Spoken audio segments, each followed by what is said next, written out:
एक लंबे इंतजार के बाद आखिरकार आंसर की जारी हो गई है। साथ ही बोर्ड ने जो प्रश्नों के उत्तर पर कोई आपत्ति है तो उनके लिए भी आपत्तियां मांगने का काम 24 तारीख से शुरू कर दिया और 26 रात्रि 12 बजे तक होगा। देखिए जो आपत्तियां हैं वो 10-12 सवाल जो साइकोलॉजी के थे उन पर ही है, सबको पता है। सबकी एक ही आपत्तियां हैं क्योंकि हमने क्या किया शुरू से ही अपने अपने मन मुताबिक जो आंसर की थी जो कोचिंग क्लासों की उनको मिलाते चले गए और उनके अनुरूप अपने उत्तर सही मान लिया। लेकिन जब आप बोर्ड की जब आंसर की आई तब बहुत सारे लोगों के तो होश उड़ गए होंगे क्योंकि बोर्ड ने बहुत ही अलग अलग आंसर मान लिए। और ऐसा कोई भी छात्र नहीं रहा होगा जिसके आंसर की के बाद स्कोर बढ़ा होगा। जो कोचिंग क्लासेस दे रही थी उसके बाद अब जब आंसर की मिला रहे हैं तो स्कोर बढ़ा, ऐसा शायद ही कोई होगा। 99.9% मैं यकीन के साथ कह सकता हूँ कि यार सबका स्कोर घटा है, किसी का एक नंबर ही शायद घटे या दो नंबर, लेकिन घटा जरूर है।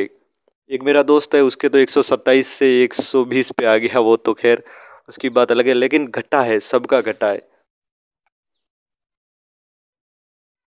जानते हैं कि जो डाउटफुल सवाल थे उस पर बोर्ड ने क्या आंसर माना है और एक्चुअली उसका होना क्या चाहिए था वो भी। और जहाँ तक जो डाउटफुल क्वेश्चंस हैं उनकी अगर हम बात करें, अगर जो भी आप आपत्ति लगाएंगे उसके लिए अगर आपके पास प्रमाण बिल्कुल नहीं है तो आपका वो नहीं सुनेगा बोर्ड। जैसा उसने नीचे लिखा भी है अपने, तो आपको प्रमाण कहाँ से लाने। देखिए आपने जिस कोचिंग क्लास का जो आंसर की मिलाई थी ना, जिसके अनुरूप आपका सवाल सही हो रहा था और अब आंसर की ऑफिशियल आंसर की के अनुसार आपका जो गलत हो रहा है, तो मुझे ऐसा लगता है यार उस कोचिंग क्लास वाले को संपर्क करो। आपकी सर आप ये बता रहे थे, आपके पास इसका कोई ऑफिशियल कोई है आपके पास प्रमाण तो बताइए। मुझे लगता है अगर वो नहीं दे पाते हैं तो आपको समझ जाना चाहिए कि क्या हो रहा है ये कोचिंग क्लासों में। मुझे तो यही लगता है कि ज़्यादा से ज़्यादा तो जो कोचिंग क्लास बता रहे थे ना, अगर वो सवाल सही नहीं है उसके अनुरूप तो उससे मांगो, आपका हक बनता है उससे मांगने का। खैर आगे बात करते हैं हम अपने सवाल का। तो जो सबसे ट्रेंडिंग सवाल रहा, बिल्कुल जिसका बोर्ड ने अब जो आंसर माना है वो भी बिल्कुल अलग माना है। लेकिन ये जो इसमें हुआ क्या, देखो तीन का जो ऑप्शन है उनमें कंफ्यूजन था, ए को लेकर कोई कंफ्यूजन में था ही नहीं। बहुत ही ज़बरदस्त ट्रेंड चला था इस सवाल को लेकर, लेकिन अब बोर्ड ने इसका आंसर ए मान लिया। पूर्व अनुभव है वो बाल्यावस्था से सीखने से संबंधित नहीं है। तो यार मुझे ऐसा लगता है कि इस सवाल में अभी बहुत कुछ बसा है। देखते हैं आगे क्या होता है। लेकिन ये अगर आपको लगता है ये आप सबके गलत हो गया, लगभग 99.9% के ये गलत हो गया, ठीक है। तो एक्चुअली इसका होना क्या सही था उसका तो अभी तक प्रमाण नहीं है। लेकिन जो कोचिंग क्लासों ने अलग अलग बताया था, किसी ने बी, किसी ने डी, किसी ने सी, तो आप सीधा उनसे संपर्क कीजिए और प्रमाण मांग लीजिए कि सर जी आप ये बता रहे थे, इसका प्रमाण दीजिए, ताकि हम ऑब्जेक्शन लगा सकें। उनको तो सिर्फ प्रमाण ही देना है जो वो बता रहे थे। फीस तो आपकी आखिरकार जा रही है 300 रुपये। चलो ठीक है।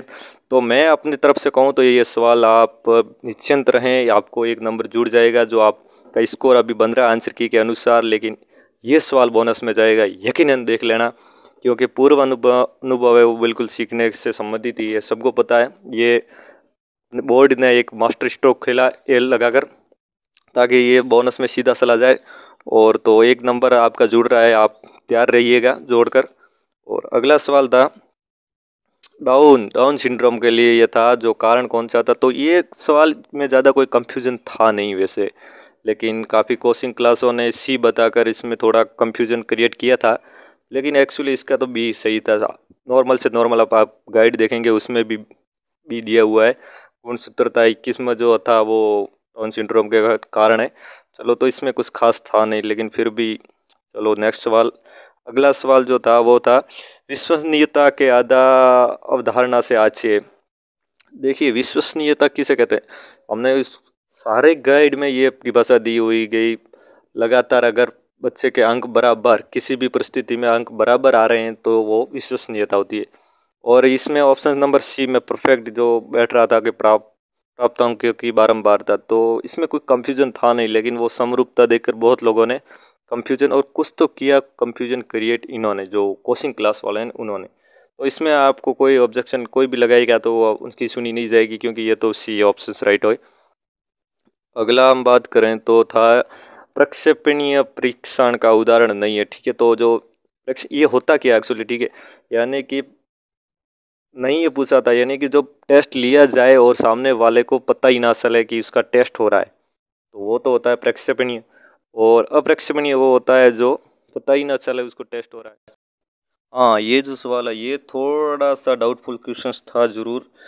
काफ़ी लोगों ने सी बत माना था और काफ़ी ने डी, लेकिन एक्चुअली इसमें डी ही परफेक्ट था, क्योंकि एम एम पी आई है तो वो अप्रक्षेपणीय है, प्रक्षेपणीय बिल्कुल नहीं है। तो डी ऑप्शन सही था, लेकिन उस कोचिंग क्लासों ने सी माना था। अगर आप इस पर ऑब्जेक्शन लगाना चाहे तो पहले उन कोचिंग क्लासों से संपर्क कर लीजिएगा जिन्होंने इसका सी माना था, उनके पास प्रमाण है भी या नहीं, क्योंकि आपको प्रमाण तो वहीं से मिल सकते हैं। बाकी तो आप इतने तो आपके पास ऑफिशियल है नहीं कि आप सी पर सीधा लगा दें और आपका सही मान लिया जाए, ऐसा नहीं होगा। तो please contact to coaching classes. और अगला सवाल था 15वां, जो एक और ट्रेंडिंग में चला जो सवाल था। हाँ, खेल कूद की विधि किस सिद्धांत पर आधारित है? तो खेल कूद की विधि देखिए, इसमें बहुत सारे लोग डी मान रहे थे, कोई सी भी मान रहा था। इसमें कोई कंफ्यूजन था ही नहीं, वैसे ही बहुत ही सामान्य सा सवाल था, लेकिन कई लोगों ने हमें भ्रमित कर लिया और हमने इनके अलग अलग आंसर मान लिए थे। लेकिन इसका जो बी है वो परफेक्ट आंसर था, सबको पता है, एक बार पहले आ भी चुका है ये किसी एग्जाम में। तो इसका बी सही था, इस पर कोई ऑब्जेक्शन नहीं लगेगा, आप निश्चिंत रहें। आपका अगर सही हो रहा है तो आप निश्चिंत रहें, ठीक है। और अगला था मध्यावधि परीक्षा का एक उदाहरण। बहुत लोग प्रश्नात्मक मूल्यांकन बता रहे थे, तो मैं अभी उनसे संपर्क किया, आप भी कीजिएगा और मैं भी करूँगा कि क्या सर जी इसका कोई आपके पास ऑफिशियल प्रमाण है? अगर नहीं है तो हमें सी मानना पड़ेगा और इसका सी ही होगा। बहुत सोच समझ कर बोर्ड ने जो आंसर किया है वो बिल्कुल निश्चिंत है, फिक्स है, इसमें कोई बदलाव नहीं होगा। ज़्यादा से ज़्यादा एक प्रश्न का जो होगा वो मैंने शुरू में बता दिया, उसके बाद शायद ही ऐसा कोई सवाल बचता है जिस पर कोई ऑब्जेक्शन लग सकता है। तो निश्चिंत रहें आप, इसमें आपको लगाने से कोई फ़ायदा नहीं होने वाला। अगला था RT 2009 के अनुसार जो शिक्षकों का अनुपात था। इसमें देखिए ना, कोचिंग क्लासों वालों ने हमारे साथ बहुत गंदा खेल खेला। ऐसी कोई कोचिंग क्लास नहीं थी जिसने डी बताया हो। कोई बंदा आकर बता दे कि यार हमें पढ़ाया गया था 30:1, किसी ने नहीं पढ़ाया 30:1। सब ने पढ़ाया था सी जो 46:1 है वो।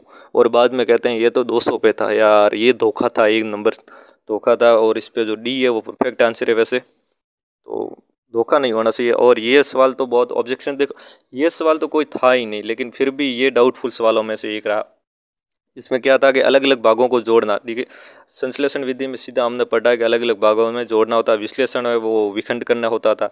लेकिन कई लोगों ने इसमें डी बता दिया, परियोजना विधि, जो कि ऐसा नहीं था। इसमें बी ऑफिशियल आंसर में भी बी माना गया है और इसका ऑप्शन बी ही था, तो इस पर भी कोई ऑब्जेक्शन की बात नहीं बनती।